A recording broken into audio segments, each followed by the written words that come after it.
Abito a Quarto d'Altino e lavoro a Venezia in un hotel. Non arrivo più puntuale al lavoro con il nuovo orario e di sabato e domenica il treno non c'è.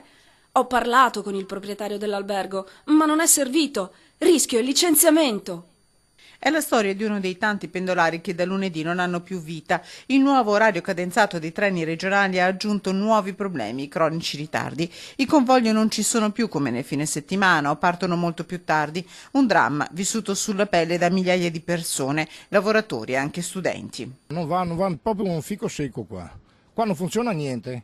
Noi siamo sempre qui treni che non si sa dove sono perché bisogna scendere di qua, bisogna scendere di là, bisogna guardare i numeri, i numeretti perché se c'è sabato o domenica non ci sono certe corse e siamo stufi di andare avanti in questa maniera. Stanno dalla loro parte anche i sindaci come Silvia Conte, battagliera prima cittadina di Quarto d'Altino, che con i legali del Codacons sta mettendo a punto un esposto contro la regione per interruzione di pubblico servizio e per i disagi causati ai disabili. Intanto il 24 dicembre a mezzogiorno saranno ricevuti a Venezia dall'assessore regionale Renato Chisso, un invito esteso a tutti i sindaci della regione. Cosa sperate di ottenere?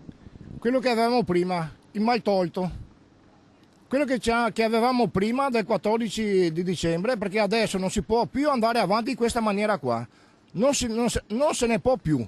L'assessore ha diffuso una nota in queste ore con una buona notizia per chi usa la linea Udine-Venezia. Avranno maggiori vagoni praticamente da subito e si resta in attesa dei nuovi treni, gli Stadler e i Vivalto. Intanto l'invito dei pendolari è quello di segnalare quanto accade sulla pagina Facebook del Comitato di Quarto d'Altino o al sindaco Silvia Conte. Un appello è lanciato a tutti i comitati del Veneto.